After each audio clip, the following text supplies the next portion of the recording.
I like your smile. Thank you. Olegwe? Yes, Ilegwe. How do you say that in Yoruba? Shalafiani. Shalafiani. Yeah, Mowa. I'm okay. Odima, I know. Otutoma is good morning. Yes. How was your night? Kedika Balegede. Odima. All right, over to you. All right, see you like later. Social media platform. Got you. Good morning. This is Kakaaki Social. I'm Obozeghie. Now, the federal government says it has invited a Kaduna-based Islamic cleric, Sheikh Gumi, for questioning over comment on the activities of bandits in Nigeria. They added that Gumi is not above the law, and if he's found to be making reckless comment by security agencies, he will be reprimanded. Well, in case you missed it, Sheikh Gumi Ahmed has recently said, among other things, that if this government fails to call bandits to the table, the current spate of insecurity in Nigeria is nothing but a tip of an iceberg. Tell you is that government will not stop at anything to get any kind of information that it requires to solve our problems. The security agencies are up and doing. Sheikh Gumi or any other individual for that matter is not above the law. If he has suggestions that are constructive enough for the security agencies to take, they will take. But if they think that he is also making some statements that appear to be reckless, he will also be reprimanded. There is nobody that is above the law in this regard. And I'm aware, let me put it here, and I'm aware that he has been also a guest of the security agencies to answer questions. When you make remarks, especially remarks that border on our national security, it is incumbent on the security agencies to dig further into that, and they are doing just that. All right, let's have some thoughts this morning coming in from X. Ebuka Nwafo is going first, and he says, this is the way to go, and it needs to be imprisoned. It is a treasonable offense. Ebuka the Vex, let's see more thought. Flora says something that is long overdue. I hope this is not another lie, because the pressure on the government that they should arrest that man is becoming too much. The government would want to give Nigerians the impression that they have arrested him. And for Formax One says Sheikh Gumi should have been in prison a long time ago. He has been banned in all Muslim countries. Life banned in Saudi Arabia, and Nigerians are romancing terrorist sympathizers. Well, let's see the outcome of that. And for Olamilekon, it says, questioning Abi negotiation, make una de wine una self. They say questioning, they did not say negotiations. Can we just believe them this time? Also, the federal government has confirmed the escape of one of the two Binance executives in his custody.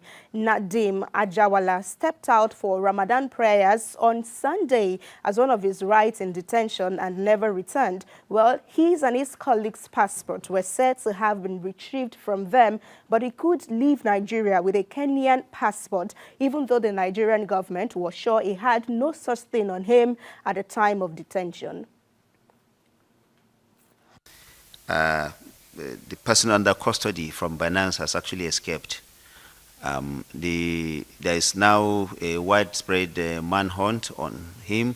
The Interpol has also been contacted, and government is optimistic that this individual will be brought to book very soon. And those who were charged with the responsibility of keeping him in custody have also been arrested, and they have been questioned. And as more information as regards that is available, it will be made available to Nigerians.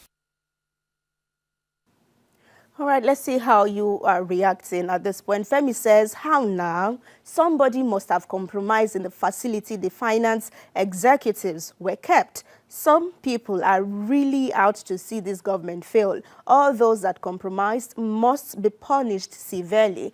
Yes, the government agrees on that. Big God says we are not surprised. Government that grab power, but wuru-wuru will always meet with wuru-wuru. Kudos to the SKP. And Okaria says, funny country with a funny government. Maybe they found out their children patronized Binance, so they had to let them go to avoid embarrassment. But they still have one in custody, you know, and just maybe they could be traced because they said Interpol has been contacted to make sure that it doesn't go freely as it desires. Well, an afternoon downpour on Monday washed away Ochanja Uweka Market Road in Anambra State that was constructed about 2 weeks ago.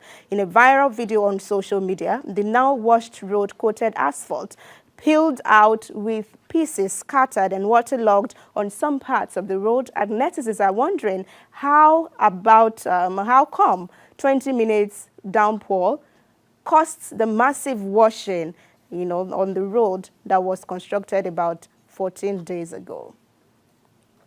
The road is flooded now. The road is going to be completed. Now look at flood everywhere. Is this the kind of road to do the solution is given to Anambrarians? You work by more than that.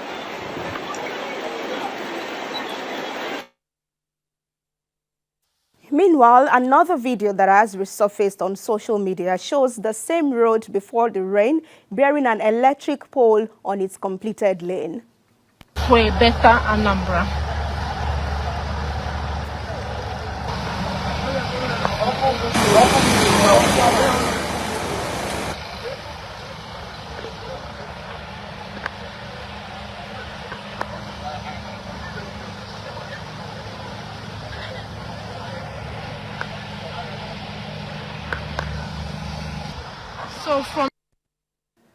All right, let's see some thoughts from Anambrarians on the space of social media, because Soludo trended yesterday, the road trended and everything.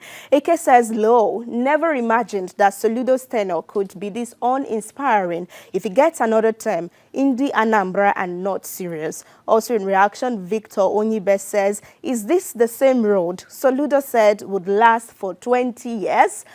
Well, this user, he says, "Is this the type of road in Dubai Town that Soludo promised in the Anambra?" If you would remember, he has been saying that what is happening in Dubai is what he wants to replicate in Anambra State, and that's a question there. But Mr. Iron, he says, "Yes, when newly built house collapse, who to blame, engineer or house owner? So far, Soludo is really trying in Anambra State. When you come to Oka, you will see impact of his good governance. All the abandoned roads, Abakaliki Street, Opono, most Oka village roads are all completed." So that's that user making a case for Soludo right there. And to our final story for the day, the former Minister of Information and Culture, Lai Mohammed, is in the news for about the first time since he left office with his principal, Muhammadu Buhari. Apparently, he hasn't gotten over the impact of social media while in office, because he's saying this time that the new media almost ruined his 40-year-old marriage with fake news. Can we see a part of his statement in Lagos State at Wole Soyinka's 90th? He says, "Permit me to share publicly with you today for the first time how social media threatened the foundation of my 40-year-old marriage. It was sometimes in 2018 when I came to Lagos from Abuja for an official assignment. As usual, I retired to bed about midnight, but about 3 a.m., my wife gently roused me from the slumber."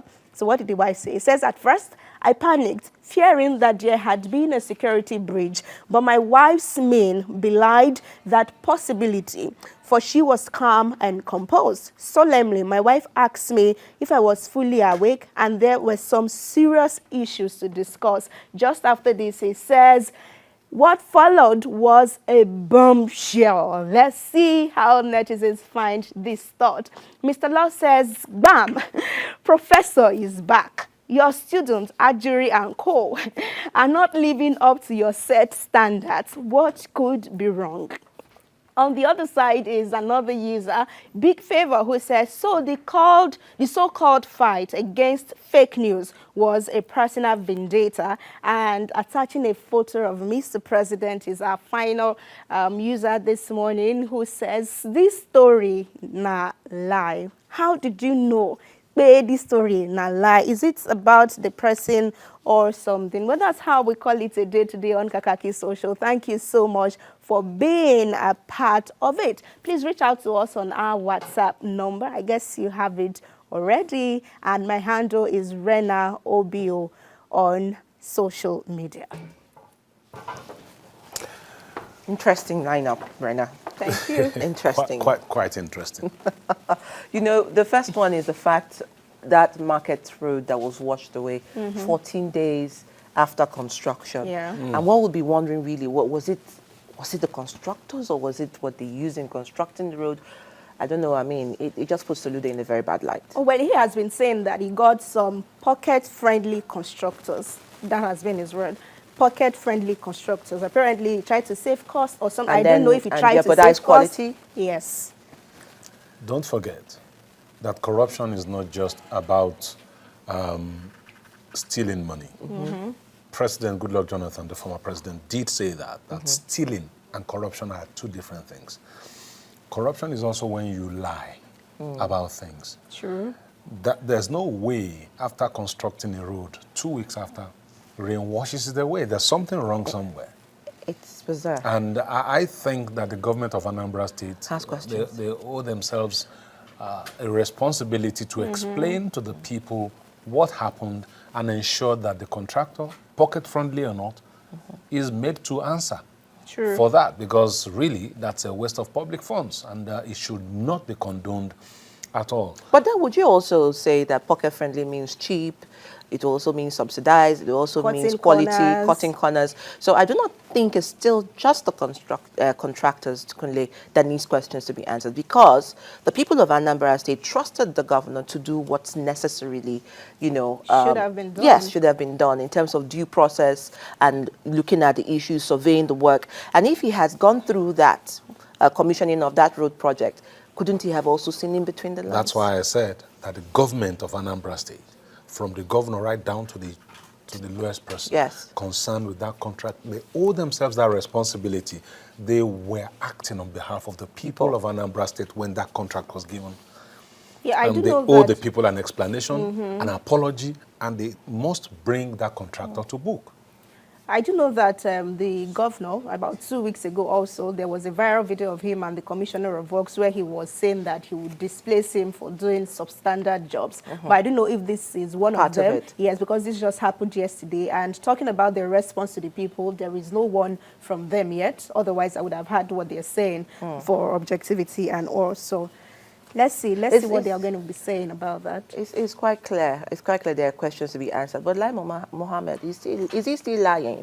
I mean, one of the respondents said, "Nah, this one nah still lie." Nah, still lie. Nah, still lie. I took our receiving comments, you know, trying to avoid this person, leave this person out of it or more. They say our jury is not even doing enough. he's not doing enough compared to his mentor. He should have taken lessons from Lai Mohammed. So all the fake news fight was personal to him. Anyway, assumed by the respondent. Yes. Irena, Lai Mohammed is a consummate communicator. I must give him that. No debate.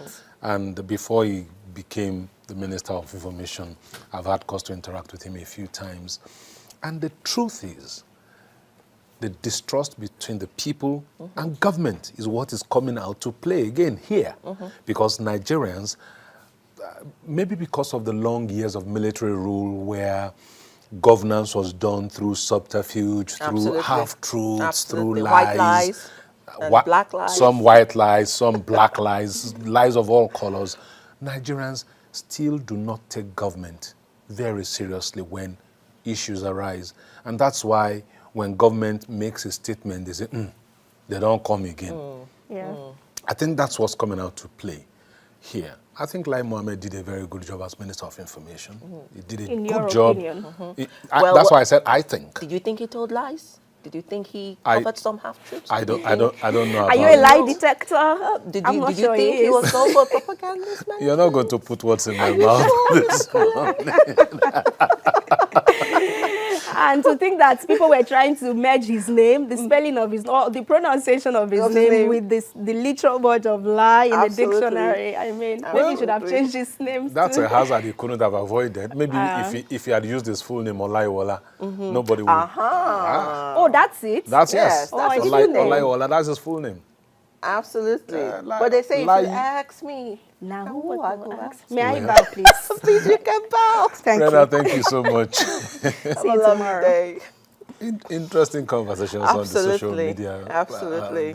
Really, some of the time I just ask myself, how do people think these things? How do they craft these things in their minds? Absolutely.